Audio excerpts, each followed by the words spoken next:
মদিনার পার্শ্ববর্তী একটি এলাকায় একজন মহিলা মৃত্যুবরণ করলে অপর এক মহিলা তাকে গোসল দিতে লাগলেন।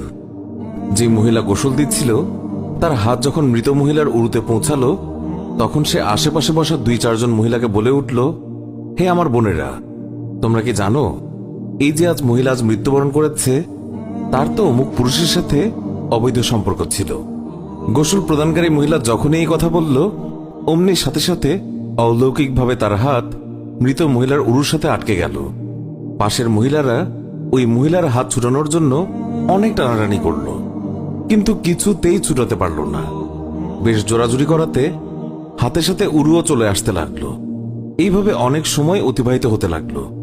মৃত মহিলার আত্মীয় স্বজনেরা বলতে লাগলো, বিবি, এই যে দ্রুত গোসল শেষ করুন, সন্ধ্যা হয়ে আসছে, জানাজা শেষে আমাদেরকে দাফন করতে হবে।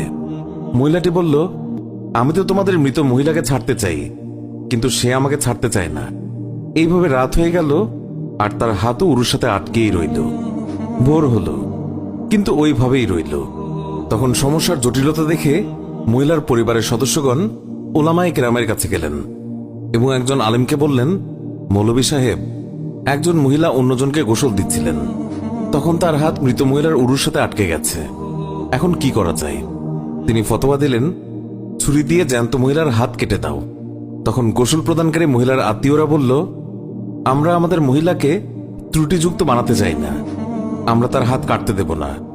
সবাই অন্য মৌলভীর কাছে গেলেন, তাকে সবকিছু বললে তিনি বললেন, ছুরি দিয়ে মৃত মহিলার গোশত আলাদা করে দাও।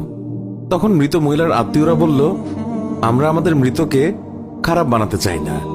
এইভাবে 3 দিন 3 রাত অতিবাহিত হয়ে গেল। প্রচন্ড গরম ছিল, সূর্যের তাপ ভয়াবহ রূপ ধারণ করল, ফলে দুর্গন্ধ ছড়াতে লাগল। আশেপাশের অনেক এলাকায় খবর ছড়িয়ে পড়ল। সবাই ভাবল, এখানে তো সমাধান হচ্ছে না, চলো মদিনায় যাই। সেখানে তখন ইমাম মালিক রহমাতুল্লাহ আলাই প্রধান কাজীর মর্যাদায় ছিলেন।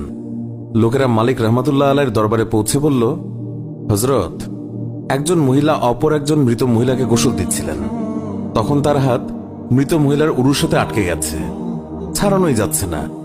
3 দিন হয়ে গেছে, এখন কি ফতোয়া? ইমাম মালিক রহমাতুল্লাহ আলাই বললেন, আমাকে সেখানে নিয়ে চলো। সেখানে গেলেন এবং চাদর দিয়ে আড়াল দেয়া হলো। তারপর পর্দার ওপাশ থেকে দাঁড়িয়ে গোসল প্রদানকারী মহিলাকে তিনি বললেন, বিবি, যখন তোমার হাত আটকে যায় তখন তুমি কিছু বলনি তো? মহিলা বলল, আমি শুধু এইটুকুই বলেছি, এই যে মহিলা মৃত্যুবরণ করেছে তার তো অমুক পুরুষের সাথে অবৈধ সম্পর্ক ছিল। ইমাম মালিক রহমাতুল্লাহ আলাই বললেন, বিবি, তুমি